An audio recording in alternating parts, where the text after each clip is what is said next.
whether intentional or unintentional, of Biden administration officials and anti-gun advocates and even the president himself.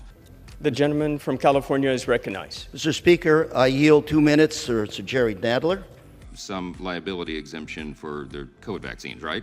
I actually am not familiar with vaccines. Well, Right, the Sixth Circuit, I think, ruled yesterday. A did. panel of the Sixth Circuit, there's a prior en banc. The submitted firearm brace, when attached to a firearm, does not convert that weapon to be fired from the shoulder and would not alter the classification. That's right. Under this bill, a conviction is not required. This will lead to bizarre consequences. The ATF has now gained another victory thanks to the 8th Circuit Court of Appeals' denial of en banc review in the lawsuit contesting the ATF frames and receivers rule. This ruling, however, has paved the way for an early Supreme Court review. Second Amendment meets domestic crime in the Supreme Court. The likelihood of women dying in a domestic crime situation increases 5-fold when there is an arm present, making domestic attackers among the last individuals in the world who should be carrying an arm. For this reason, a lot of states as well as the federal government forbid arm ownership for those covered by domestic attack protection orders. And studies demonstrate the effectiveness of those regulations, which can lower intimate partner slaying by up to 12%. But only this past year, a federal court overturned the legislation of that kind, shocking the entire nation. The Supreme Court is scheduled to hear oral arguments in the case of United States v. Rahimi on November 7th. In the event that the court finds that Zaki Rahimi's Second Amendment rights were violated, this would represent yet further development on those rights under the Roberts Court, which might have disastrous effects on victims of domestic attack. However, the case also gives the court a chance to depart from its recent emphasis on Second Amendment maximalism. Rahimi's restraining order. It is a legitimate assumption to make that advocates for the right to bear arms will not choose Zaki Rahimi, who is currently 23 years old, to represent them in the forthcoming important Second Amendment case. In December of 2019, Rahimi got into an altercation in the parking lot in the state of Texas with the mother of their child as well as his ex-girlfriend. After the mother made an attempt to run, Rahimi tackled her to the ground and threatened to take the child from her care. After that, he forced her into his vehicle by pulling over to it and shoving her inside. After coming to the realization that someone had observed the crime, he drew an arm from his waistband and shot the witness. In the event that the mother was able to get away, Rahimi threatened to open fire on her if she told anybody about the attack. A Texas state court granted the ex-girlfriend's request for a protective order against Rahimi in February 2020, following a hearing in which Rahimi took part. The order will last for 2 years. The judge came to the conclusion that Rahimi had been involved in family crime, and it was only likely to occur again in the future. During that time, Rahimi was subject to the protective order. He was prohibited from approaching, threatening, or harassing his ex-girlfriend or her family. Additionally, it forbade him to own an arm of any kind. In addition to these restrictions at the state level, the protective order issued in Texas immediately resulted in a prohibition on arm ownership at the federal level. In direct defiance of the protective order, Rahimi embarked on a slaying spree. Rahimi's rage manifested itself in the form of 5 separate outbursts. Following the collision that he caused between 2 cars, there was a single slaying. Reportedly, one customer's frustration over having their credit card denied at the drive-thru window of a Whataburger restaurant sparked off another. An additional event that was caught on camera had children who were in close proximity to one another.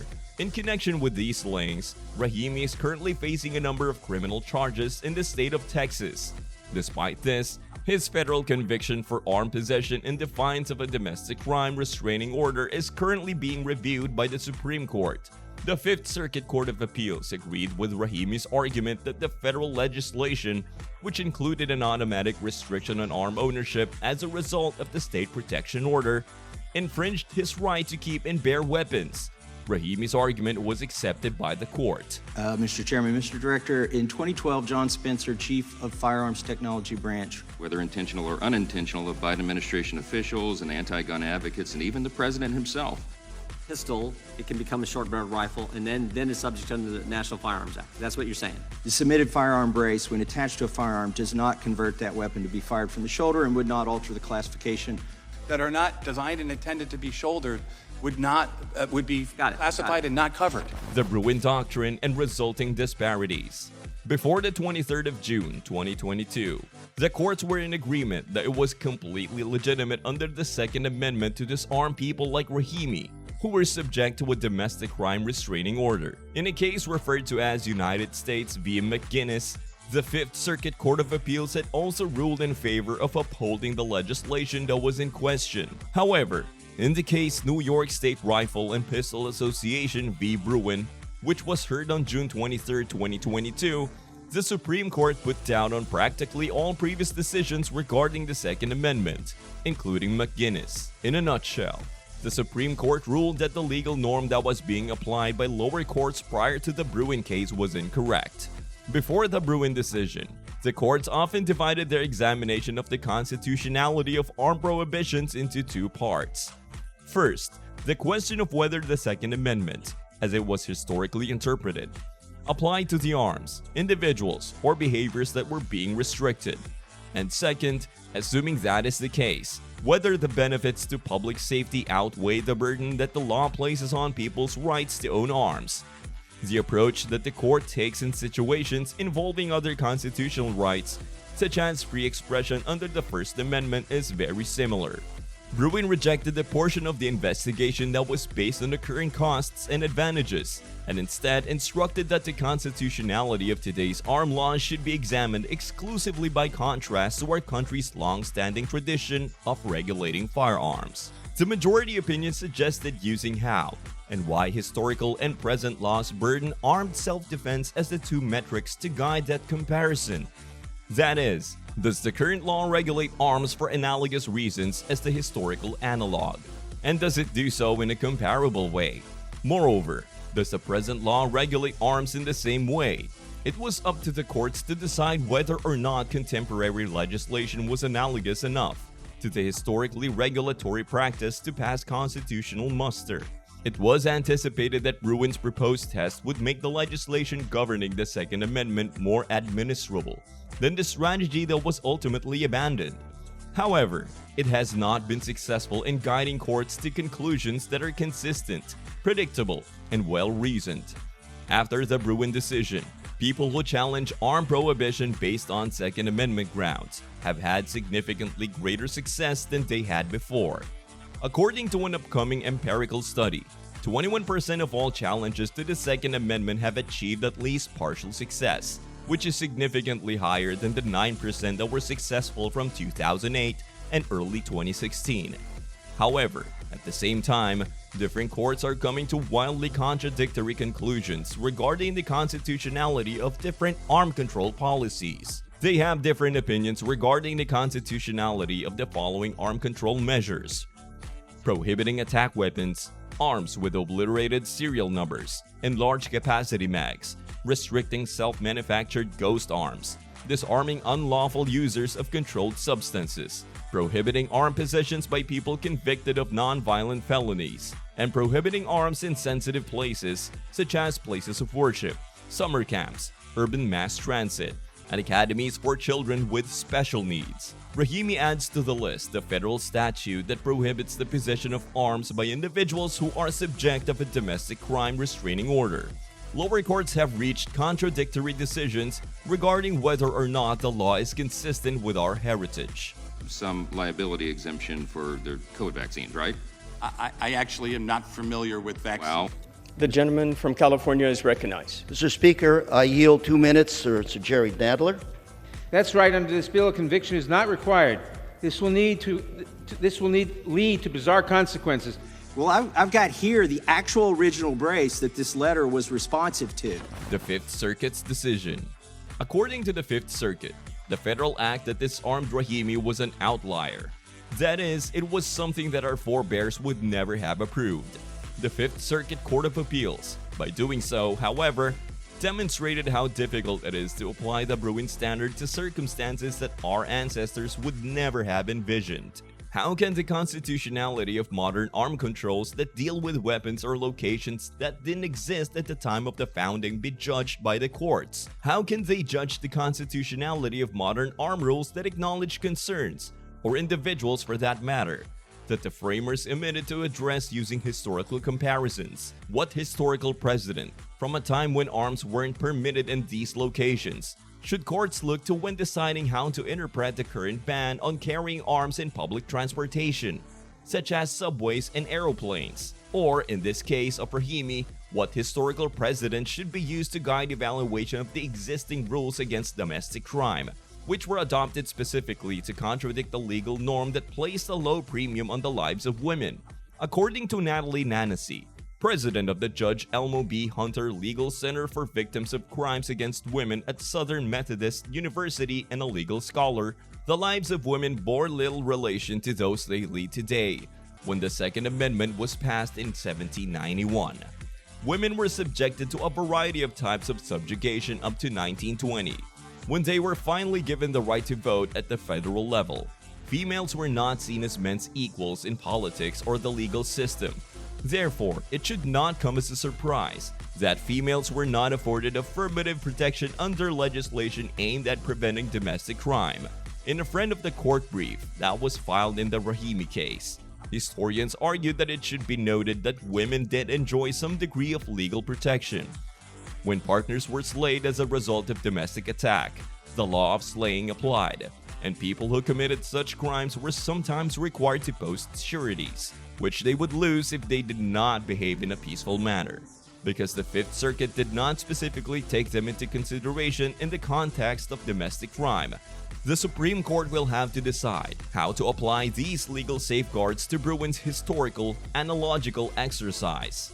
The decision to do so will fall on the Supreme Court. In addition, the courts will be required to make a decision regarding whether or not to make analogies to regulations that are now regarded as being repulsive. Some examples of those regulations include those that restrict the rights of Native Americans, slaves, and freed slaves. The Fifth Circuit did take those laws into consideration, but in order to differentiate them from domestic attackers who were the subject of restraining orders, the court did so by taking a narrow view of those laws. Some perspectives, like one that was authored at the time by Judge Amy Coney Barrett, saw those same laws as reflecting a constitutional principle that is illegitimate to disarm dangerous people. This is a category that may include Rahimi and other people who are the subject of restraining orders due to domestic attack. Following the Bruin case, the Rahimi case provides the Supreme Court with the opportunity to provide guidance to the subordinate courts. The question of how courts should interpret historical policies and what should happen when changes over time make it possible to make a meaningful, predictable, and principled comparison of the past and present were addressed in a friend of the court brief that was filed by Second Amendment scholars, including myself. The brief was filed in response to a lawsuit that challenged the constitutionality of the Second Amendment. The majority ruling in Bruin did not address these and a number of other important matters, leaving them unsolved. The victims of domestic crime will also face harsh repercussions as a result of Rahimi. The currently challenged federal statute was enacted in 1994 as a response to the well-established but first underestimated link between arms and domestic attack. The link was initially underappreciated. Research indicates that intimate partners are responsible for over half of the slayings committed against women in the United States, and that over half of those slayings involve the use of an arm. On a monthly basis, intimate partners are responsible for the slaying demise of an average of 70 women. In the event that the Supreme Court decides to affirm the decision of the lower court and declares that the federal legislation is unconstitutional, a vital tool in the battle against domestic crime will be rendered useless. Dettelbach, as the director of ATF, do you agree with President Biden And the implementation of your rule, did Congress pass a law? What changed? Right, the Sixth Circuit, I think, ruled yesterday. It did. A And here's panel what- of the Sixth Circuit, there's a prior en banc. Again, I think the president has given numerous different times, he's talked about this provision. I thank the gentleman for yielding. Mr. Dettelbach, the pistol brace is an accessory, right? Legal challenge to ATF's new rule on unfinished frames and receivers. Recently, we received a decision from the 8th Circuit Court of Appeals in the unbanked panel regarding the Arm Owners of America and the 17 state lawsuits against the ATF and that new rule they have against unfinished frames in receivers. The decision was not good. In the 8th Circuit, previous ruling was also not good. Goa and several other states attempted to persuade the 8th Circuit that the new ATF rule would in fact violate our right to keep and bear arms. Goa sought a preliminary injunction that halt the rule until a full trial and marriage decision could be made. However, the 8th Circuit recently unanimously decided that a preliminary injunction should not be granted on the grounds that plaintiffs could not demonstrate irreparable harm caused by the new ATF rule. This decides and then receives the rule. If you're not aware, Goa filed a lawsuit against the ATF over the ATF's new rule on unfinished frames and receivers, which is essentially a ban on the sale of 80 centers or polymer 80s. Goa sought an en banc panel review on that denial, but we received an order from the 8th Circuit Court of Appeals, the en banc panel, that they have denied review of this case because of that. This means that the frames and receivers rule in this entire issue is likely going to make its way up the Supreme Court once more sooner than we anticipated. With this new rule, the ATF went into the regulatory definition of what an arm is and changed the definition through a web of references to now include 80 centers into the actual definition of what an arm is. Since 80 centers are now considered to actually be arms, they are now subject to serialization requirements and then also background checks. It is the rule that Goa and the 17 states were challenging in the Maroos case. The case was filed in the North Dakota District Court, and Goa requested that the District Court judge grant a motion for a preliminary injunction to stop the ATF from enforcing the new rule, which was set originally to go into effect on August 24th of 2022. A preliminary injunction is simply a request for an order from a court essentially prohibiting an action, and it seeks to preserve the status quo while the underlying court case is being decided by that court. However, on review, District Court Judge Peter Wilt found that under Bruin and other concepts, an injunction was not warranted in this case. He stated in his original decision that the court believes the ATF's response to the Second Amendment concerns brought up during the notice and comment period to the notice of proposed rulemaking was sufficient.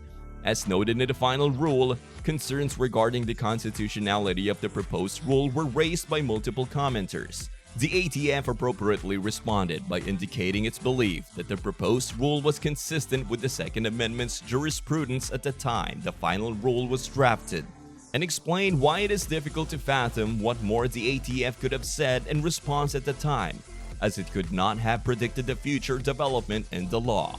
So, the judge in the case believed that the Bruin decision did not impact the ATF's new rule, since during the notice and comment period, the ATF made claims and responses to why they believe the Second Amendment is not implicated. You're not exempting the same brace that you gave this letter to. Some liability exemption for the COVID vaccines, right? I actually am not familiar with vaccines. Well, some liability exemption for the COVID vaccines, right? I actually am not familiar with vaccines. Well, The gentleman from California is recognized. Mr. Speaker, I yield 2 minutes to Jerry Nadler. 8th Circuit's decision on preliminary injunction. The judge at that time effectively gave the ATF a pass, with the Bruin decision coming out essentially after the drafted or proposed rule and after they finalized it. However, bear in mind that the Bruin decision was made public 1 month prior to the ATF publishing the finalized rule, so we found it a little unclear why the judge made that decision. Once again, the judge attempted to limit the Bruin decision to only apply to concealed carry and then claimed that it did not apply to this particular situation after the preliminary injunction was denied. This is concerning because the judge claimed that the decision only affected proper cause standards and concealed carry permits and that the issue at hand was about commercial sales, not anyone's right to bear arms or any business's ability to manufacture an arm for personal use. Goa challenged the ruling all the way to the Federal Circuit Court, where Judges Stephen Colton and Michael Malloy and Raymond Grunter, the 2 judges, unanimously agreed on review that the lower court was correct in denying the injunction and that the ATF's frames and receivers rule should not be stopped. Goa and the states were unable to demonstrate irreversible injury, according to the 8th Circuit 3-judge panel. The plaintiffs went on to say that this is true when, as the case in this instance, we're not the only court addressing the merits of these arguments. The 8th Circuit stated that they have failed to demonstrate that they will suffer immediate harm absent a preliminary injunction. Therefore, we do not need to address the likelihood of success on the merits. One of the key things that the 8th Circuit 3-judge panel is doing there in that decision is essentially they're avoiding looking at the likelihood of success on the merits factor, which is the biggest factor of the analysis. Instead, they look narrowly at irreparable harm. In the order, they essentially deferred to the 5th Circuit's upcoming analysis of the likelihood of success on the merits in this challenge to the ATF frames and receivers rule. Remember that we have another case called the Vanderstock v. Garland case, which is currently actually waiting for a merits decision out of the 5th Circuit Court of Appeals. It was in front of a 3-judge panel. So recently, the 8th Circuit decided to punt on the ATF's frames and receivers rule. They said that there was no irreparable harm. They're not going to decide the likelihood of success on their merits, and instead, they're going to leave it to the 5th Circuit to review that issue. This was all done in a flippant 10-page decision, so they really didn't give it a ton of analysis to even reach that unanimous decision. In which someone who had no intent of harming a law enforcement officer, but nevertheless committed an act that constituted assault. And Mr. Bosco, I think before this committee, said that people were using stabilizing braces in ways that he hadn't anticipated. So I want to check, our position on that is in briefs, but that's a different provision of the act. There have been a variety of balanced budget amendments that have been considered by Congress, but among the many troubling. And what I'm saying is, just answer this question. As you interpret the statute, I assume you're familiar with the statute. Prospects for Supreme Court review. In response to that decision, Goa advanced to the next stage in the 8th Circuit when they submitted for an en banc panel review. Even the highest level of the 8th Circuit does not want to address this issue at this time. However, there is a small bright spot that we would like to mention. Because the 8th Circuit denied en banc panel rehearing, Goa now has the option to file a Supreme Court review or reassert a Gary. Goa wanted the en banc panel to grant review to the case and determine whether or not the lower court should have actually granted their preliminary injunction. The recent denial may also mean that they're thinking of fast-tracking that option by another year or so. This is because skipping en banc panel review essentially means skipping about a year and a half's worth of proceedings in the 8th Circuit. Despite all of that, we still have some reservations about this particular case. First, the Supreme Court dislikes reviewing cases on an interlocutory basis, and this is only regarding a preliminary injunction, which the Supreme Court generally dislikes considering. Second, as we've discussed extensively on the channel, the Supreme Court has granted the ATF stays in their favor in the Vanderstock frames and receivers case, which came out of the 5th Circuit. In fact, this happened twice recently, as the court has blocked the lower court's decision by granting the ATF's request for a stay. The first one that the lower court granted was a nationwide vacatur. Then the Supreme Court stepped in, stayed that decision, and then the lower court issued a more limited injunction which only protected specific companies. Once again, the ATF went to the Supreme Court, requested they stay, and the Supreme Court granted that stay in favor of the ATF. So twice, the Supreme Court has stepped in on this issue and has ruled in favor of the ATF. In our eyes, the current sentiment of the Supreme Court seems to be that they are not in favor of injunctions, which would temporarily halt the frames and receivers rule. The third thing is that the fact that Marouz in that case kind of has something going against it, and that is the very decision out of the 5th Circuit, the Vanderstock decision, which is currently pending. The 5th Circuit Court of Appeals has heard all arguments at the 3-judge panel level in the Vanderstock case, and that's an actual merits decision. So if the Supreme Court wants to take a case up for review, which deals with the ATF's frames and receivers rule, the Vanderstock case is a better candidate because it's a merits decision, in contrast to what's going on in Marouz, which is still in an interlocutory posture. That's the current update in the battles against the ATF's frames and receivers rule. The 8th Circuit en banc panel has denied review of the case, which is likely setting the stage for a new request to the Supreme Court and now a new battle in the Supreme Court. Well, we are not confident right now the Supreme Court wants to get involved in this case and this specific issue, but we will have to wait and see. That's all for this video, folks. See you next time.